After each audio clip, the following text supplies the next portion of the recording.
Thank you very much for this invitation, and it's really an honor for me to explain the activities of the group of the University of Milan. We are the group of the lawyers in the project, and we divided our works in two parts. On one side, we analyzed the legal issues related to conspiracy theories, and on the other side, we thought about policies and recommendations for stakeholders to try to manage this incredible problem. So it is really an honor for me to contribute to this conference. As Sarah said, it's a conference devoted to the invisible middle, so middle-aged adults in Europe who are increasingly exposed to and sometimes absorbed by online extremism, conspiracy theories, and a systematic disinformation. As Sarah told you, much of the academic and policy debate on online radicalism has, until recently, focused on two poles, on two topics. On the one hand, young people perceived as digitally vulnerable, and on the other, the idea of disinformation as organized extremist groups operating outside legality or at the borders of legality.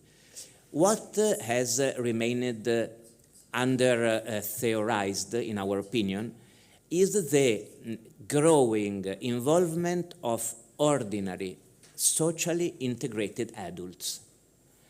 Adults that, as Sarah said, are economically active, politically engaged, and civically very visible in our society. And adults that encounters extremism not as a subculture, but as a part of their everyday information environment. So the contribution of the University of Milan in this project, and my very short contribution today, is focused on two interconnected questions that in the project took the form of two distinct work packages, you know, in the term of European projects. First is how can law, as it stands today, effectively deal with conspiracy theories and disinformation without undermining fundamental rights? Second, how can policies directed at platforms or other stakeholders, for example, influencers or journalists, can complement legal tools in addressing this phenomenon? So, first point of our research, the legal challenge. How to regulate without criminalizing belief. From our legal perspective, conspiracy theories and disinformation pose a very important structural challenge. They rarely fit neatly into traditional legal categories, and most conspiracy theories are not per se illegal, are expressive, opinionated, speculative, and protected by freedom of expression under Article 10 of the European Convention of Human Rights. So, law cannot and should not aim to suppress beliefs as such. And so, in our project, the danger lies not in holding false beliefs, but in the systemic effects of disinformation. That is the erosion of trust in institutions, the delegitimation of democratic process, the polarization of the public discourse, and in some cases, the facilitation of violence, hate crimes, and discrimination. As you probably know, contemporary legal frameworks in European Union are increasingly recognized in this distinction. So we had a shift from the content-based repression to a risk-based governance. All the norms of the European Union in the last 10 years, especially regarding technology, are risk-based. So the focus today is no longer solely on what is said, but on how this type of information circulates, how is amplified, and how platforms structurally incentives certain narratives. In this sense, the law today must not intervene as a censor, but more as an architect of the informational environment. The second point is this passage from illegality and the idea of a content that is illegal to the systemic risk. We think that a key innovation of the recent European Union legislation, and I think about the Digital Services Act, for example, is the legal recognition of a systemic risk. So disinformation and conspiracy theories are treated not merely as an isolated piece of content, but as a phenomena that emerge from the platform design, for example, from recommendation systems. Imagine the use of artificial intelligence today to recommend contents, and from the monetization models, and also the so-called attention economies related to what we are doing online. I think that this is particularly relevant for middle-aged adults. Unlike younger users, this demographic population often enters digital spaces with a high trust in traditional authority, but with a very limited familiarity with the dynamics of the algorithm amplification. So, conspiracy narratives are thought also to exploit precisely this gap. They mimic the investigative journalism, they mimic the scientific discourse or academic papers, they mimic the institutional or civic critic, but they are for real operating emotionally in this field of knowledge and with this kind of people. So law must address, we called in the project a structural responsibility. So not individual contents or the individual cognitive failure. And so the legal question is, who is designing and who designs the environment in which this information thrives and who benefits from its circulation? Then the last points of the research of the University of Milan were, of course, about platform responsibility. We really believe that the classical legal fiction of platforms as neutral intermediaries is no longer sustainable. While platforms do not create most of the conspiracy content, and is right, but they decisively shape the visibility of this content, the reach and reachability of this content, and the persistence of this content. You probably know that current European regulation does not impose a general obligation to monitor content. Platforms must not do the investigators, but it does impose, the European Union regulation, duties of care, duties of transparency. What are you banning and what are you not banning or removing, and risk mitigation. And so from the legal point of view, platforms are increasingly required to assess how their systems may contribute to the spread of harmful narratives, including disinformation. On the other side, in my personal opinion, this is my personal opinion and not the opinion of the whole project, today is the worst time for platform responsibilities, the last 3 years. In my opinion, platforms not only are not doing what law is asking, but are using the diffusion of this information for monetization. We are in a period where regulation, a lot of countries and platforms are really, allergic to regulation. And so this is very complex. For middle-aged adults, platform responsibility is crucial because their exposure is often passive rather than intentional. Many middle-aged users do not actively seek extremist content, but they encounter this content through the recommendation systems of the platforms, through social sharing by peers, or through hybrid spaces where the legitimate critic blends with disinformation. And so this is the last part of our project, the second work package, how to create policies to help.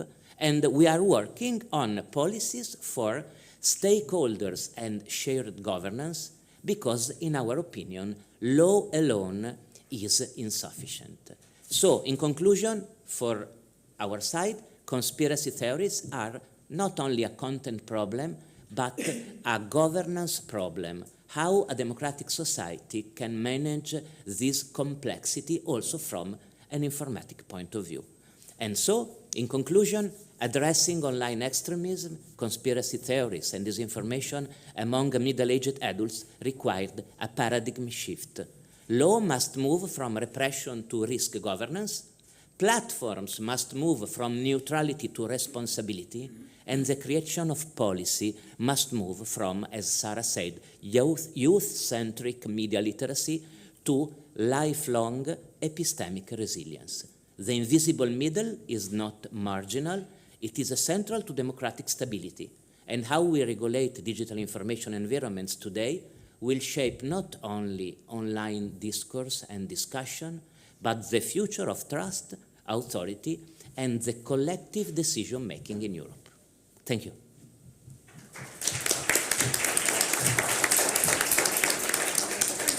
Thank you very much, Giovanni. That was really, really interesting and insightful. Okay, so the next person to be talking will be Lina. We'll be talking to you about hype spaces. The title is Hype Spaces Evolving Dynamics, Trends and Mainstreaming of Online Extremism. Thank you, Lina. Thank you so much, Sarah. All right. Okay, so following up on Giovanni's thoughts and this sort of mapping of the challenges that were in the field from a legal perspective, we also looked at the research within extremism studies very early on in the project. And one of the things that we found was that a lot of the research in misinformation and extremism has this focus on the fact that there's a social media dimension. But what it doesn't really do, or didn't really do at that point, was tackle what the challenge that social media brings with it that creates the perfect circumstances for these things to evolve. So we wanted to take that challenge seriously. And we developed a theoretical framework that we call hype spaces, or hybridized prefatory extremism. And I want to take a few minutes to introduce you what that means. One of the observations within the field of extremism studies is that there is a new trend that unfolds on social media. It's a trend where ideological boundaries are being sort of blurred and mixed, and people are coming across in different formations. They are establishing new ideological motivations that are different from what we've seen before. So in the assessment of terrorist threat by the Danish intelligence services, they did talk about this as hybridized extremism. Next slide, please. In the FBI, they talk about a salad bar extremism, this idea that the internet sort of is this buffet of different extremist ideologies, and then you can choose and pick and make your own little nice extremist ideologies, and that can be the motivations for violent action. In the UK, they talk about mixed, unstable, and unclear motivations. So what we see in a lot of recent attacks is that the ideological motivations by those making these attacks are not particularly clear. For a lot of them, they're also mixed with conspiracy theories, and while certainly not all people engaging in conspiracy theories are extremist, we know that all of extremist movements contains conspiracy theories, so it's necessary for us to consider the challenges that are connected with that. So what we have set out to do is to consider that this trend of hybridization within the field of extremism is not really just about the hybridization of ideology. it's also a hybridization of aesthetics and practices and technologies. And one of the ways we can see that is in the example that I have on the screenshot here. This is a post that was made after the attack in Manhattan where Luigi Mangione allegedly shot the CEO of United Healthcare and killed him in the street. And after that occurred, there was a lot of people on social media celebrating his attack. They were both celebrating the ideology they perceived him to have, but they were also celebrating his violent action. And here we can see an example of someone doing that, and I'll just read it to you quickly, this poster post. Luigi Mangione is an Ivy League Italian frat boy who's a huge bookworm, loves reading comic and Pokemon, also does weightlifting. That man is literally handmade for me, and they just put him behind bars. And then we have the funny meme to accompany it. And this was not an isolated incident, and there are still to this day lots of users on social media who are engaged in a sort of fan-like behavior around a violent attack. And we see this in a lot of different spaces. So here we see that hybridization, not only of the ideology, but of the practices that come out of an entertainment industry that uses popular culture references, that are engaged in a type of fan-like behavior that we might expect from social media of fans of a television show or Taylor Swift or something else. But here we see it applied to an extreme ideological act. And so that's what we understand this hybridization trend to be, that it happens in this in this way that it's not only the ideology, but it's the aesthetics and the practices and technologies that support this trend of hybridization. Next slide, please. So we understand this correlation between conspiracy beliefs and the legitimization of violence to be central to these hybridized spaces. Because what we can see is that, or what previous research has shown, is that people who believe in conspiracy theories are more likely to also find the use of violence legitimate. So they're of high concern. And the next slide, please. Now, one of the observations that we've made in Smidge, and I think this is an observation that most of us make just hanging out on social media, is that a lot of these conspiracy theories and these ideologies have sort of floated into the mainstream public sphere. We all come across them. Right now, my feed on Instagram, which is usually mostly about knitting, is very much about Charlie Kirk's widow, Erica Kirk, and conspiracy theories about whether or not she was involved in his death. It just comes up, even though I haven't searched for it. So we all see how it travels into the mainstream and becomes part of the mainstream in different ways. So we want to be very careful to say, to not label people extremist when they're not. But rather, we want to take this notion of a prefatory extremism, that some of these spaces have the qualities necessary to develop into extremism, or for other users or individual users to use those spaces as legitimization for violent action. And that's why they become important to us. So we want to be clear to label them prefatory. Next slide, please.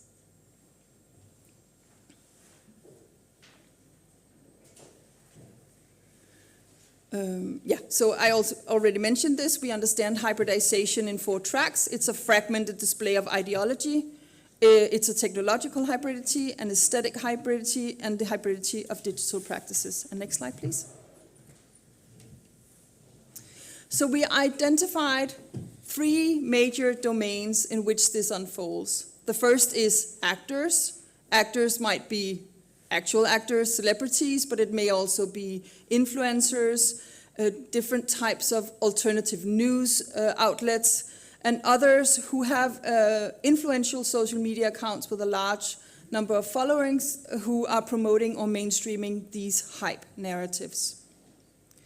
We can also see practices as a domain in which this unfolds, where people are coming together in subreddits or in Facebook comment threads or on X or on TikTok under certain hashtags to co-create narratives that reinterpret current events into conspiratorial narratives while drawing on popular culture and urban legends and all these other things. One of the things that we see reoccurring in these spaces is people playing online sleuths. They're playing that they are investigating a mystery that needs to be solved, and they're treating current events and news reporting as if it is this mystery, and they are now in a position where they should solve it together, and they come together to do so. But in the process, they develop a conspiratorial narrative.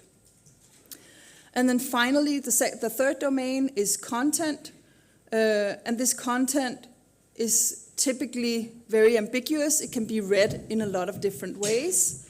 It also has the ability to spread very easily and be weaponized through the use of irony and sarcasm. And if you can take the next slide, please. Just a couple of examples of what that might look like. Here we have Klaus Schwab and a little poem.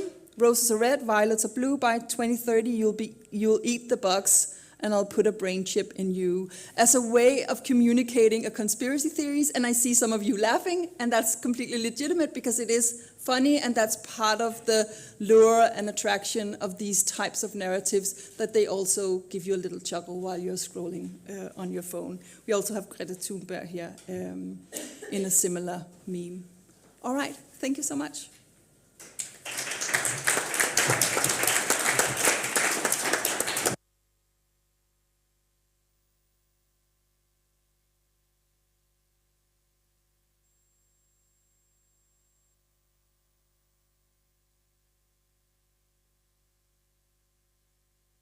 There will be time for questions at the end, so make notes. Thank you, Sarah. So today we're going to present the work that we have tried to collect some data through a survey and focus groups at UCLan Cyprus. So I will present the survey results, and my colleague Vasiliki will present the focus group results. So we pursue a survey with 635 middle-aged adults through Prolific, which is a platform that it's used for research purposes and can recruit participants. The survey was available in 4 languages, English, German, Italian, and Greek. And we have participants from different countries. Half of them were from UK. We have a substantial representation from Italy, German, and Greece.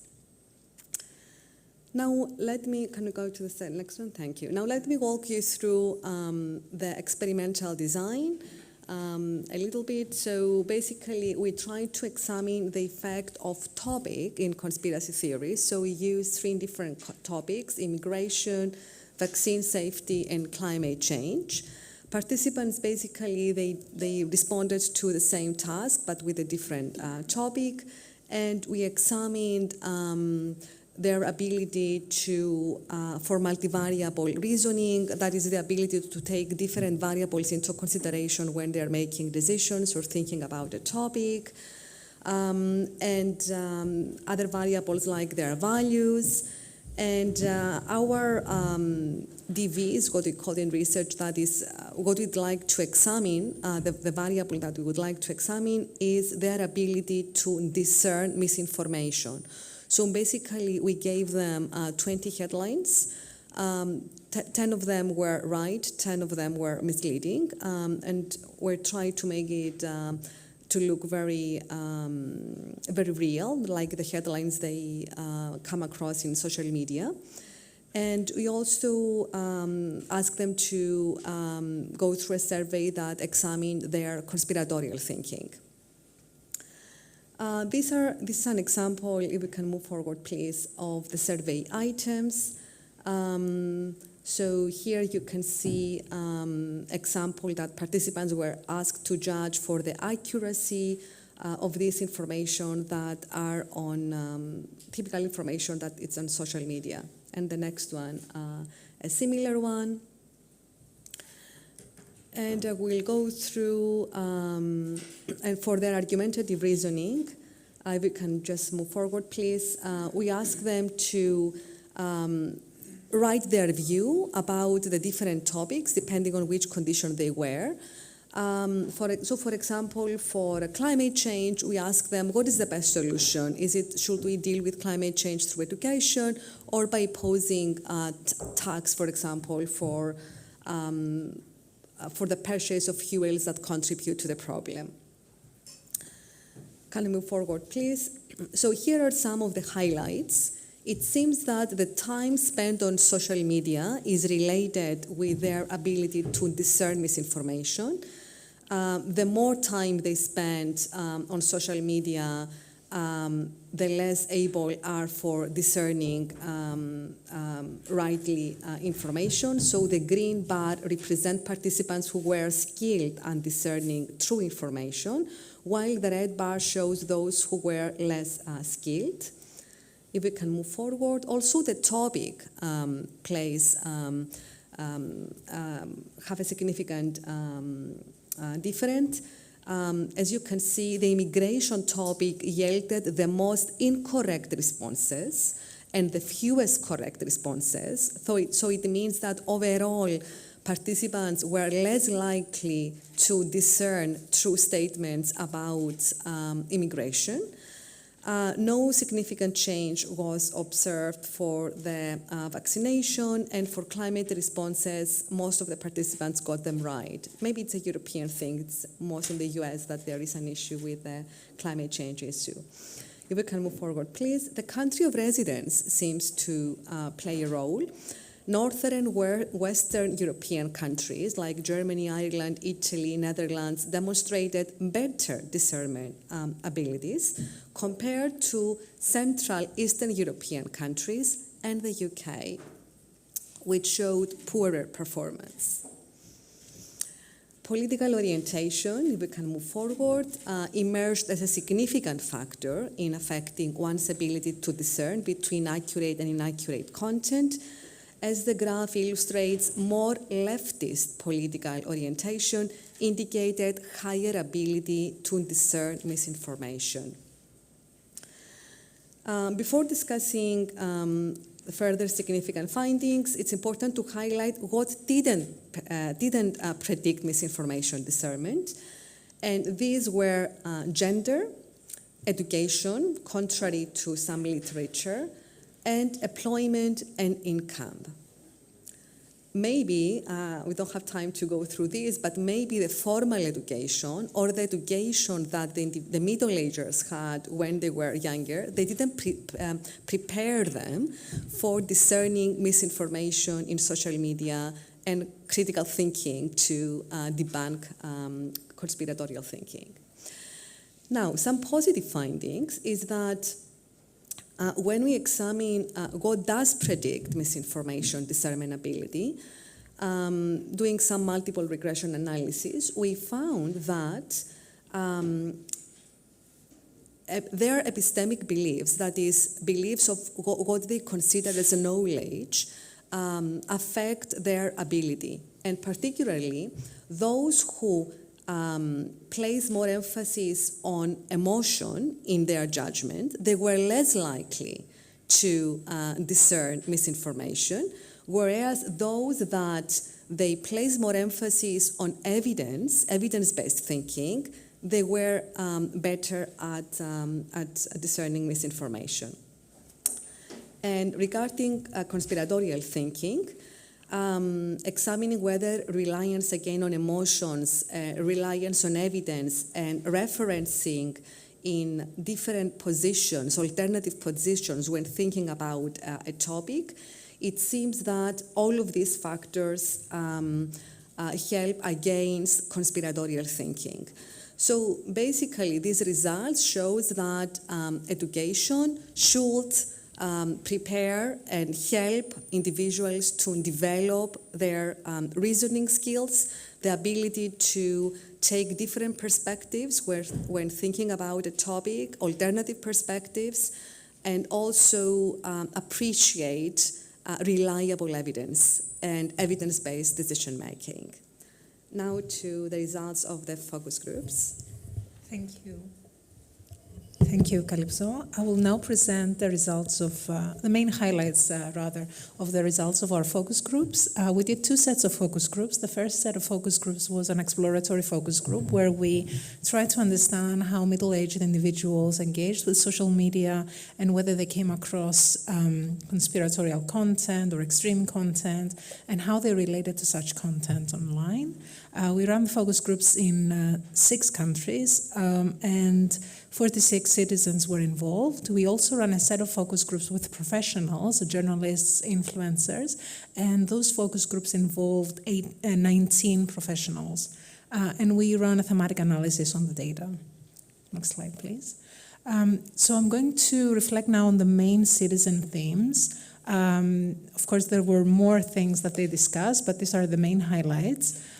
First of all, they discussed on their methods of cross-checking information, and particularly they said that they were really concerned with the effort required in cross-checking information and looking out for evidence to support what they found online. They were very worried that this is something that is really hard and tedious and challenging to do. And they mentioned, however, some methods like being critical of the content, checking the source credibility, using official sites. So sometimes they mentioned that they saw something online and then they went on the actual website of the organization just to check if it was real information, checking the features of a post, or using real resources. Then the second thing that came up was discussing their solutions to misinformation online. They recommended a wide range of solutions, but particularly what we noticed was that citizens focus on more education, needing more education on discerning misinformation on social media. They also talked about engaging in a dialogue with people who have conspiratorial views. They also expressed the need for citizens to have more access to scientific knowledge in a way that is transferable to the public and doesn't require specialized knowledge to understand. The third theme that came up as significant, which I already touched upon, was that cross-checking is really hard because they don't really have the knowledge on all the topics, they don't have the time and also the effort.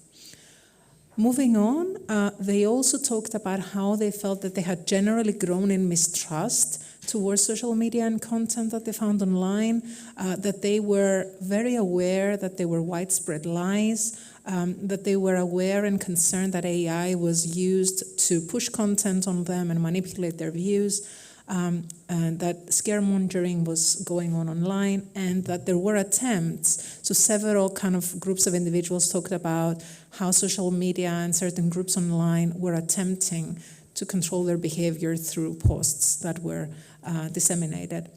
And as a result of this, we found a big group of participant citizens who said that they had decided that they would distance themselves from social media and reduce their use and engagement because they felt that they were fed up and tired and that it was quite challenging to need to discern information all the time and that there was just too much negative and false content online. Next slide, please. Now I'm going to reflect on the professional themes. This is what the professional journalists and influencers told us. Basically, the first theme is that they talked about what makes content online attractive from their perspective.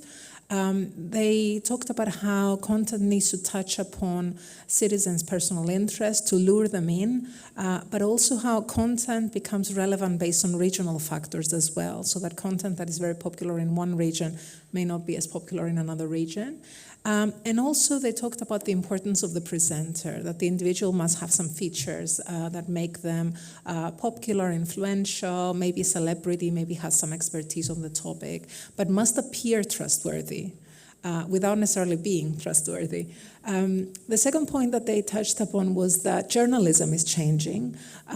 Journalists, mainly journalists, talked about how their professional practices have changed and how they also use social media to find news information and how they use real-time news extraction from social media platforms. So almost like a change in roles. So they talked about how there aren't enough journalists to go out in the field, and so they get their information from citizen cameras or citizen posts. However, they also reflected that this means that there is a threat to their own ethics and procedures and quality assurance of their work. In the next theme, they talked about tackling misinformation. And what is interesting here is that we see a contrast between how professional recommendations to tackling misinformation and citizen recommendations to tackling misinformation. So that professionals say that the best thing is education, whereas the citizens emphasize more a dialogue with individuals that have different points of view. But apart from the point with education, what we see very strongly in the narratives of journalists is that they strongly advocate for regulation and monitoring of platforms, which is something that didn't come up at all in the citizen focus groups. So journalists believe that we need to step forward and regulate those platforms. They also talked a little bit about individual differences and how they believe that the middle-aged demographic is more vulnerable online. And finally, they talked about the impact of misinformation on the users. They also recognized, as did the citizens, that social media can be harmful, can be dangerous. It can also be used to control the masses, so there is some agreement with the citizens there. And they also reflected on using AI to manipulate opinions and behaviors. Can we go to the next slide, please? So briefly, I'm going to introduce also the second set of focus groups that we run, which are the evaluative focus groups, which were run after the Smidge project developed the new counter-narrative media. So we developed 3 videos. Just briefly to say, the first video was on the topic of immigration, and it represented a family conversation around the dinner table. The second video was a video on vaccination, and it was like a funny video where there was a conversation between a scientist and an influencer, an anti-vax influencer. And the third video was for climate change, and it looked like a TV show with questions and answers. So I'm not going to reflect on the vaccination and the climate change video, but I'm going to focus on the evaluative focus groups on the immigration video for the moment. So we run 9 focus groups in various countries, and we involve 74 citizens in these focus groups. And what we did in the experimental design is that in half of those focus groups we showed the Smidge immigration video, and in the other half we showed the UN immigration video, which actually shows the journey of a refugee from a country in Africa to reach Europe. So they have a different focus. The Smidge video focuses on the family in a European context, discussing the issue of immigration and family concerns around this, and the second video showed the story of the immigrant refugee. Can we go to the next slide, please? And we compared the reaction of the citizens in the focus groups on these 2 types of videos. And I'm just choosing some of the main themes that came up to present now. So the first theme was in terms of evaluation of information, media and bias, and the prevalence of misinformation. So what we found was that a discussion around the need for source verification, checking whether what we find online is accurate or not accurate, was a discussion that only emerged in the Smidge videos. So we understand that the family tea, the immigration Smidge video that raised the issue of conspiracy theory within the family really encouraged our participants to talk about the need to figure out what is true and what is false on social media. The second thing that we noticed was that generally our participants recognized that there is some media bias, so what is presented on social media is biased in some way, and that generally there is a declining trust with regards to what is found online. Again, this was only a topic that was discussed as a result of watching the Smidge video and didn't come up when they were watching the UN video. So what do we understand from this? We understand that the Smidge counter-narrative, by broaching on the topic of misinformation directly within a European and family context, really encouraged our participants to think about the topic and feel free to discuss this topic in the focus groups. The second theme, pathways into conspiratorial and extremist frames, this is where participants talk about how people become more conspiratorial and more extreme into our focus groups. And we found that participants recognize individual cognitive factors, and they recognize the individual vulnerability in both Smidge and traditional video. They also talk about emotional manipulation and vulnerability that happens in online spaces, and this is something that comes up in the Smidge immigration video and in the traditional video. The third point was something that we only found in the Smidge video, was recommendations from our participants to combat extremist beliefs. So it seems that participants who viewed the Smidge video came up with more solutions to combating extremist ideologies. So something is happening with this video that is a very personal video, is a very family-oriented video. And the last thing that I want to reflect on is using emotion as a persuasion tactic. This is something that is recognized in our focus groups as a tactic that is happening online. So basically they talk about feeling empathy towards migrant, and this is something that comes up in both videos, but also discussing their fears and being honest about their fears around migrants. Interestingly, this is something that only comes up in the Smidge video. So in the UN video, it's almost like they're not feeling free to discuss their own concerns about immigration, whereas in the Smidge video, they do allow themselves to engage in that conversation and express their own worries around this. We believe that this is a helpful process because in order for us to negotiate these extreme ideas, we also have to reveal them and allow them to go into the sphere of discussion. And the final point is that the video evokes emotions, and this was something that was discussed for both videos. Thank you. Thank you very much. That was very, very interesting. Thanks very much. Moving on then to...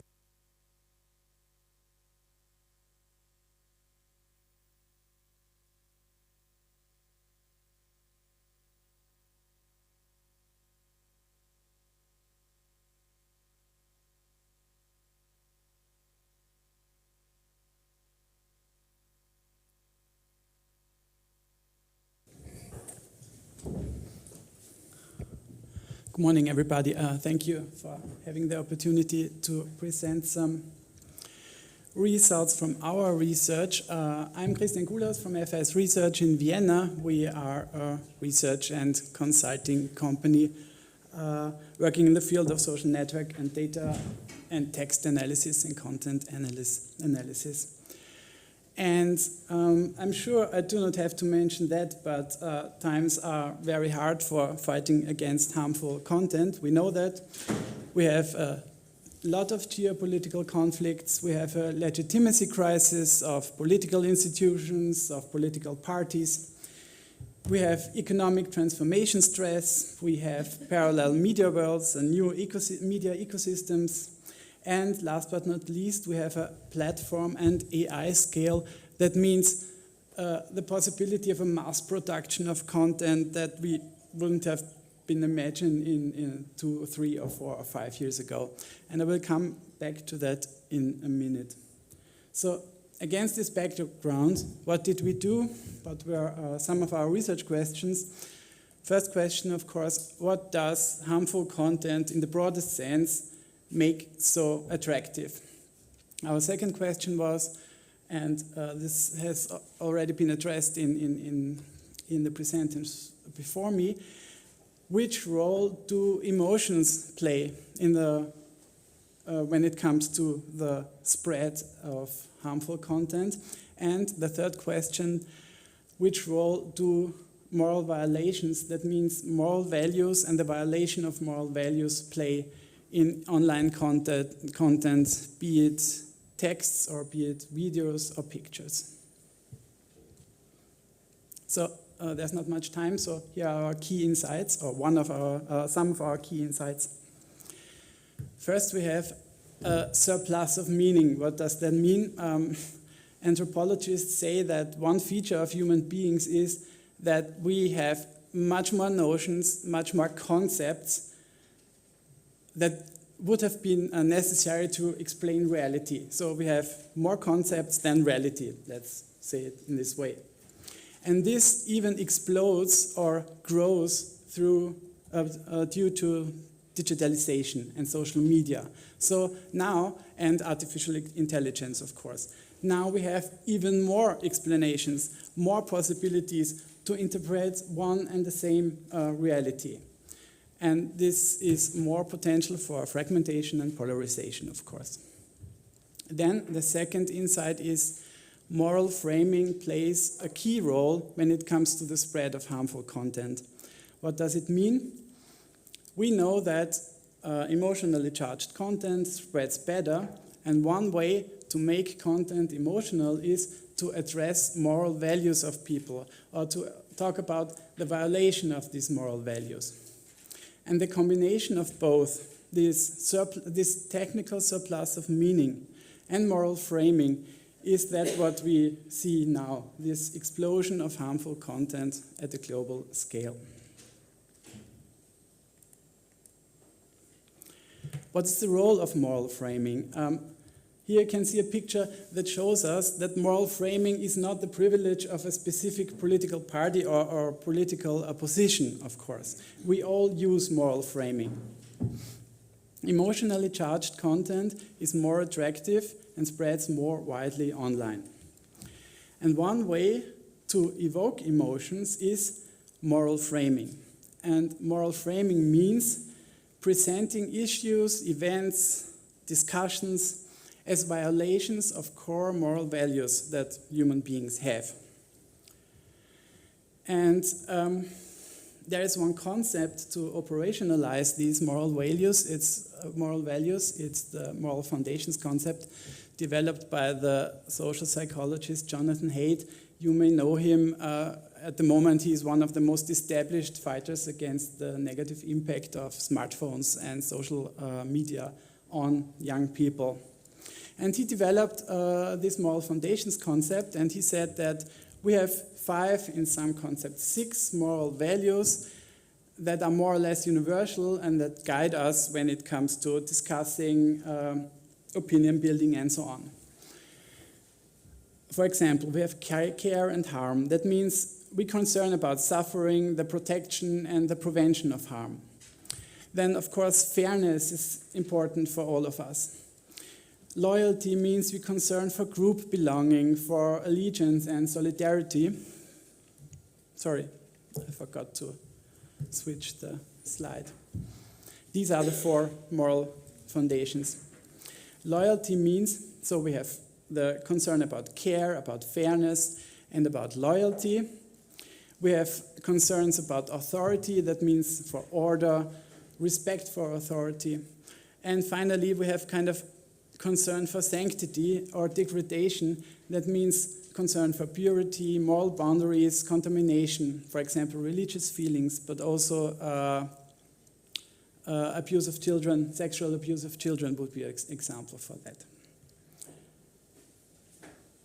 And what we did then is took a big sample of user comments of the Daily Mail news platform, and then we set up a machine learning tool that tries to detect the amount of moral framing in this Daily Mail user comments.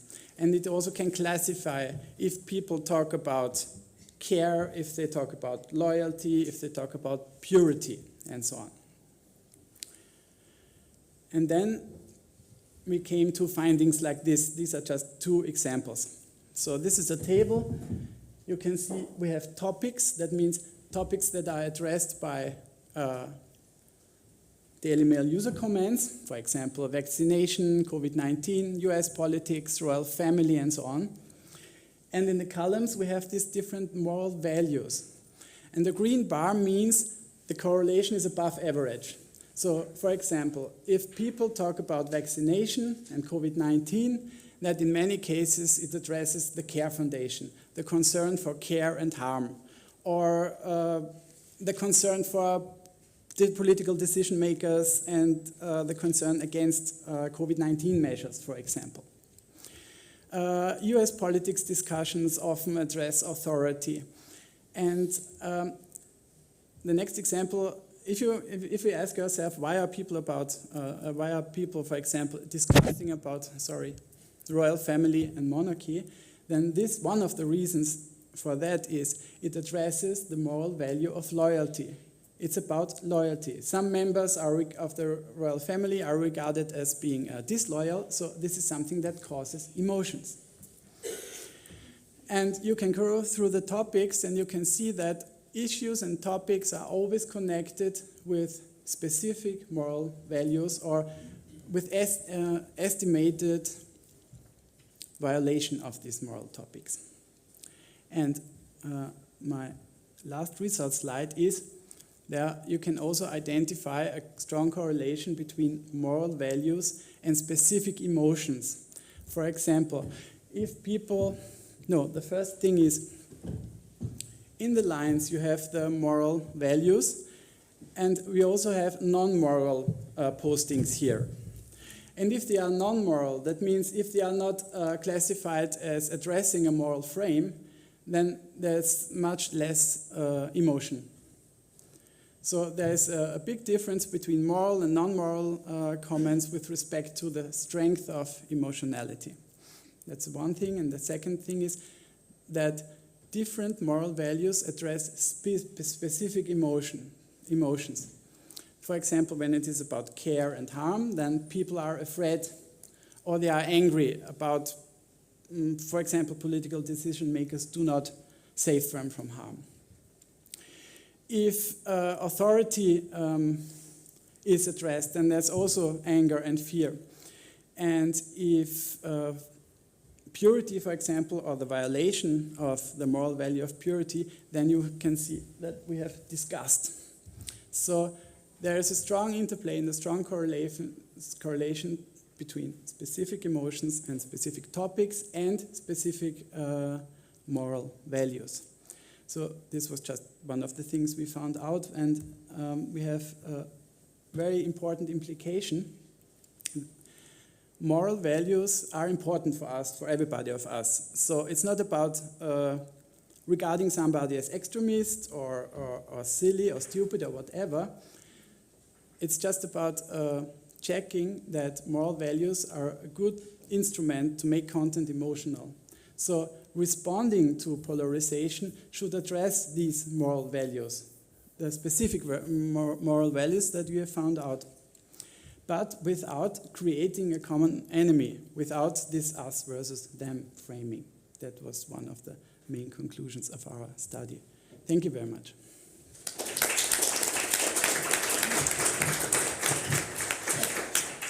Thank you very much. We are actually working really well on time, which makes a change at these sort of events, doesn't it? Looks like we'll get a good coffee break, yay. But before that, we have a very important presentation, Scaling Impact and Future Training, looking forward to what we can do to improve the situation.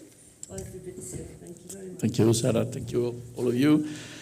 And thank you to the Smidge consortium that involved us in this fantastic project. And thank you to Sarah that guided us in this very long way that we are at the end, but it was very enthusiastically lived by our Villa Montesca Foundation.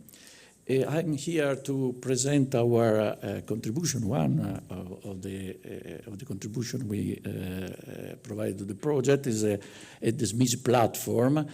The idea was to consider that in this group of academic, we had probably one of the most relevant group of experts in this field. So it was a really pity not to collect their opinions and to provide their opinions, their experiences to a large public, largest than possible, of course.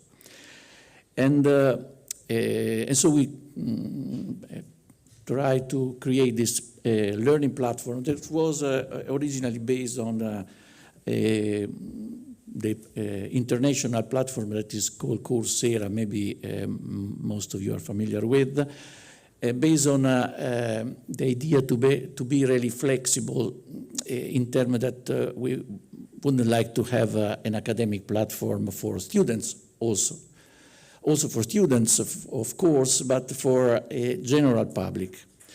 As you know, the MOOC platforms, MOOC stands for Massive Education, provide some contents that are at the disposal of an unpredictable public, wider than possible, and so, of course, focusing in a specific group of users. The idea was to involve a largest than possible group of users, even though we have to consider, please the next, that consider target audience.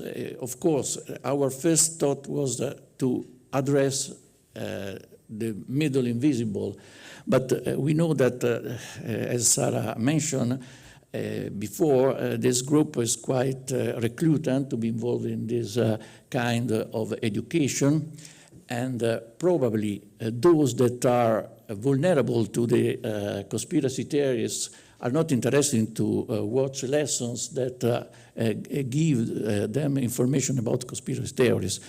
So in general, people that are convinced that the Smidge consortium is a group of reptilians that would like to cancel the planet are not really interested in having lessons about counter-information. In order to face this problem, we are not a group of reptilians, be sure. We try to address to those that probably could have an influence also in this in the dissemination of information at the wider public. And so we define two main primary target groups: journalists and all the media professionals, including security analysts and fact checkers, with the hope to also be able to involve a secondary target group made for with all people, researchers involved in communication, and with the hope to involve the largest public than possible. So the lessons are created with academic contents, but with a language, with an approach that's quite familiar also for those that are not an expert in the specific field. Please, the next. So this is the homepage of the Smidge platform, being aware that this is made for surviving after the lifespan of the project, and for time being, people, all the interesting people will be free to join the platform for free. There are no charge, of course, and to enjoy the content in quite a flexible way. Even though, of course, the structure of the platform that was created according to a scheme that probably is familiar also for most of you, is the Moodle scheme that is quite universal. Here, Federico Brozzetti is my colleague that is responsible for the architecture of the platform. But with the main idea to have not an academic list of content, but a quite adaptable and free and flexible list of content. To be clear, everyone can select its own way to enjoy the contents and to have and to select the content are most interested for him here, please. And we selected together with the consortium some units. You can see the units. Starting from the basic of media literacy to the data journalism for news verification. So you can see that you have a lot of possibility of have for the very basic analysis of media literacy, so the basic elements for analyzing and disseminating the contents, analyzing the contents, and giving to the users. We are speaking, remember, the main target group are journalists, people that are normally involved in the dissemination of information. and through the very specialized units for people that has a strong background in media literacy would like to know more. So I think the effort was to involve all the knowledge that was present in the Smidge group and extended this knowledge to all the potential users. Please, the next. This is just a look to a group of people. The most part was in the consortium, but also the consortium was able to involve other colleagues that are not a member of the Smidge team with specific experiences in different areas. As you can see, the structure of the units is quite simple, based on the standards. The idea is to have a video lesson for showing faces to the people, because, of course, the authority, the academic authority, the scientific authority of the responsible of the lesson is very important. And so keeping an eye contact with the experts, with some other external resources, in order to have a very complete list of content. So the idea is that this platform can be used for professionals, but also for students, for instance, in media literacy or in general involving media, because, and this is one of our probably taught in the consortium, and I have in this, I had a recent experience about also the responsibility of the platforms, that the middle invisible, as we define this group, are not in the political agenda of the European Commission in terms of responsibility of the platform, as Giovanni mentioned, because I was part of the working group of the European Parliament, and MEPs are very concerned about the responsibility of the platform toward the young generations, but are not really concerned about the impact in this group that unfortunately I'm crossing this group of age. And so I think a consortium, also through the platform and through the studies, has a role to put in the European agenda and put in good evidence this kind of concern. Please. And as I said, the platform is free.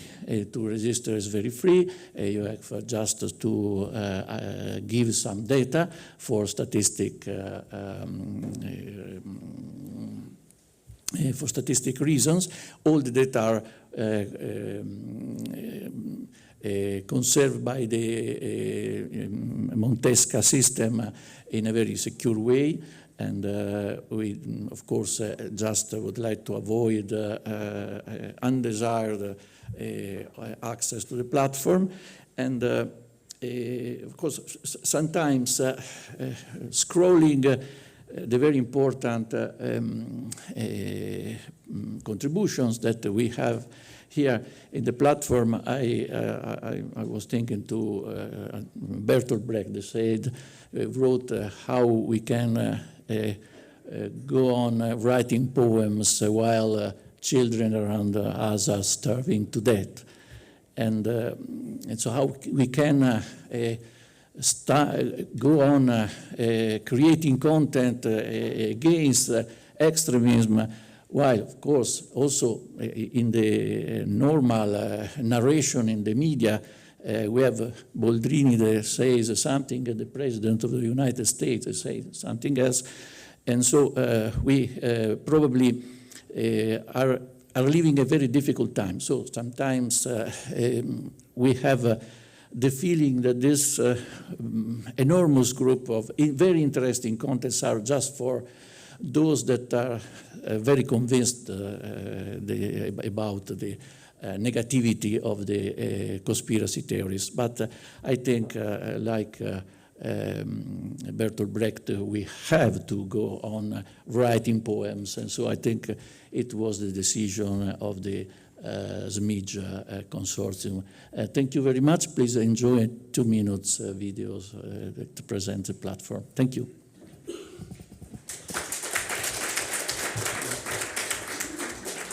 And then we'll go for coffee. Thank you.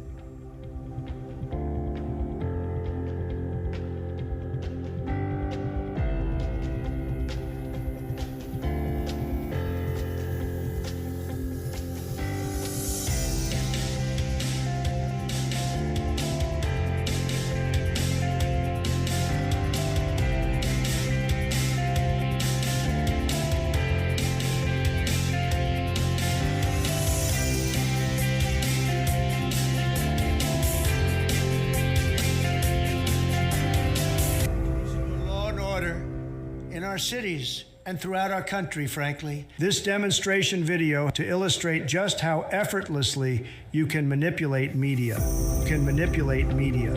Media.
So hi, good morning, and thank you for having me. My name is Giovanni Ziccardi. I'm from the University of Coimbra in Portugal, and I am a member of the Opportune project, a sister project to Smidge.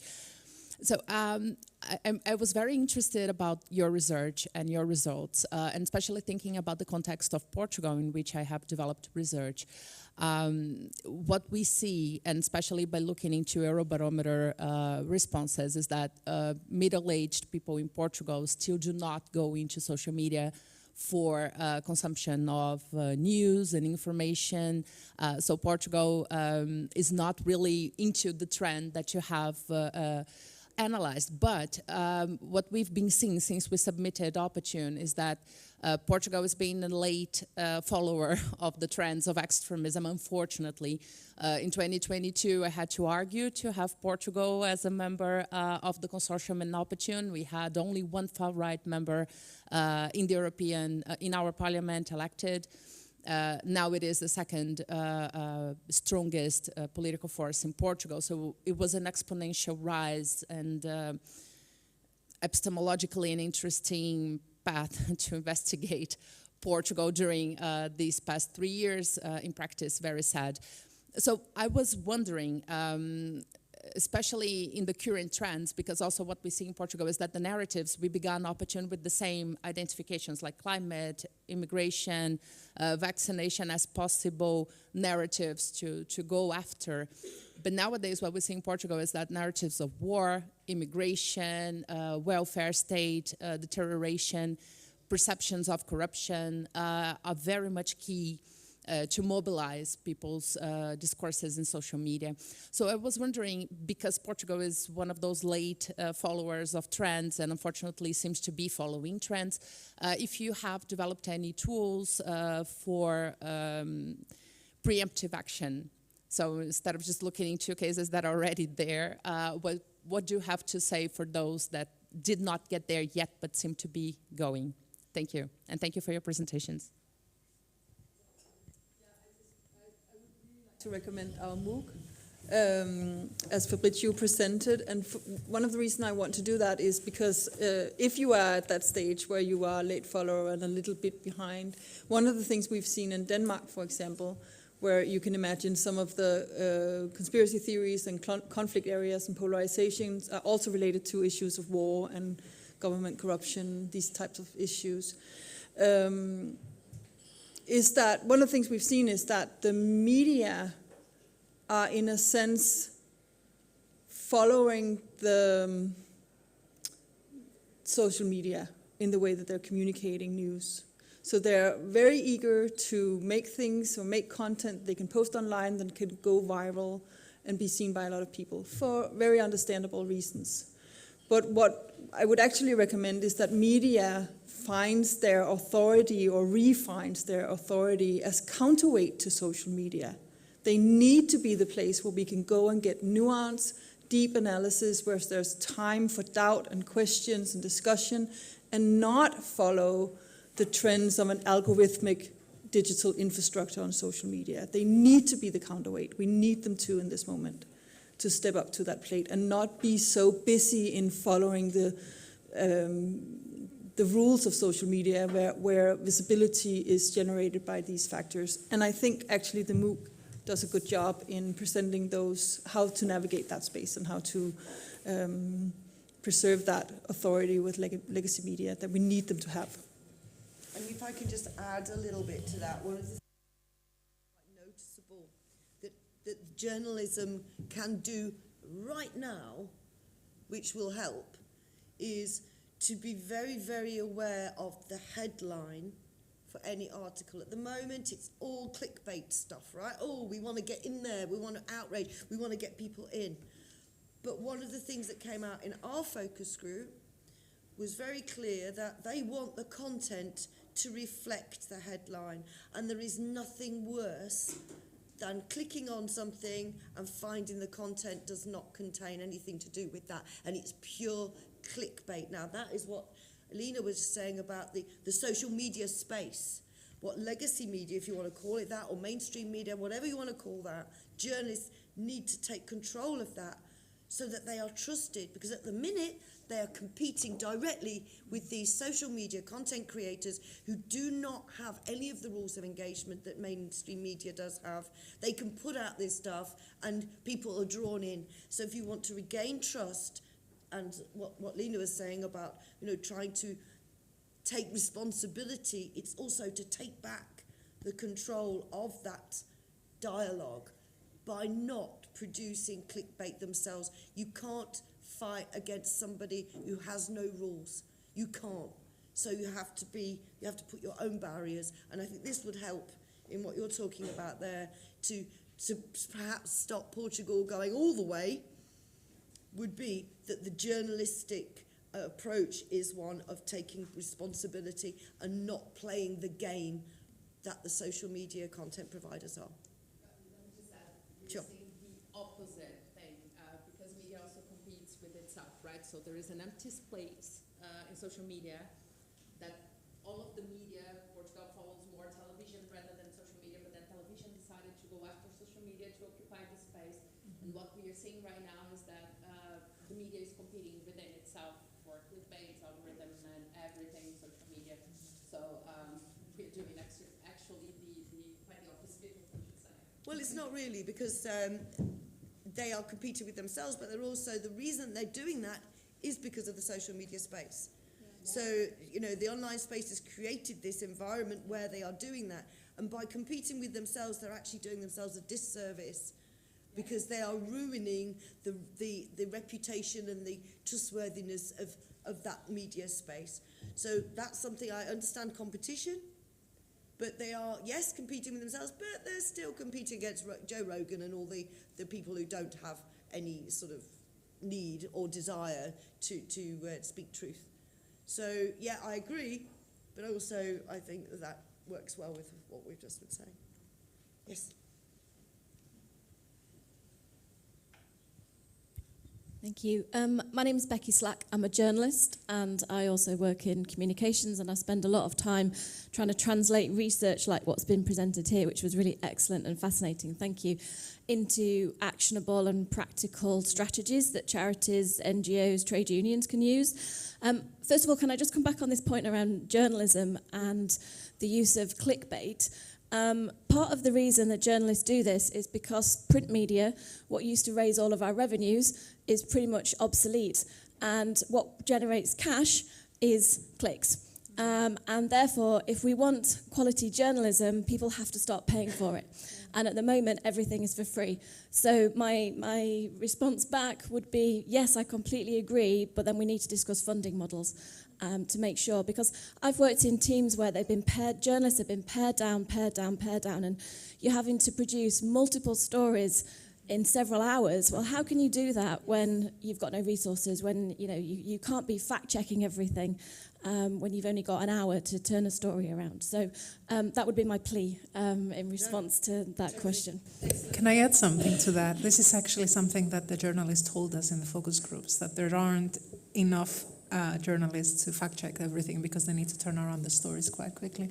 But also at the same time, we saw the citizens talking about losing trust, not only on social media, but also on traditional media. So this has a sort of an effect as well on how people view traditional media. Yeah, absolutely. And I think we might touch on this afternoon as well, hopefully. My question is aimed at the ladies at the end. Apologies, I've forgotten your names. Perimenopausal brain has set in. And you were talking about the differences between the Smidge video and the UN video around migration narratives and fear and understanding. And you said that there was more of an ability amongst participants to discuss fear when they were watching your video compared to the UN video. Why was that? And what are the lessons that we can take and transfer into wider society? For example, I work with immigration charities, and addressing the fear around migration is one of the things that we're constantly battling with. I think that the answer is simple in that the Smidge video raises the issues directly and not indirectly. So the UN video is an immigrant story, it's an emotional story, but apart from a sentence towards the end about how difficult integration was for the individual, it doesn't really raise issues of prejudice, doesn't really raise issues that maybe local citizens may experience with immigration. So the Smidge video raises these issues directly, it voices them, and I think that through voicing them directly, it gives space for participants to also consider how they relate to those topics. At least that's my take on it. Yeah, just to add also, it's a matter of representation. So in the UN video, we have one-side representation, only the immigrants saying their stories and how hard their stories was. On the Smidge video, we have mostly, we have both sides, but also it starts with those who live in the country. So are the UK citizens discussing of how an immigrant coming, so I don't say much because it's following the documentary, but you can see that it's an insider story of how the citizens are feeling of immigrants coming in their countries. So we have to say that we haven't controlled, there are many variables that could affect that. This is just one explanation. But I think also from what the survey shows, it's important to show both perspectives in a story and multi-perspectivity when we present something, not just one position, but different stakeholders' positions. Thank you. It's really interesting, thank you. Thank you very much. Okay, I'm afraid we're going to have to stop now.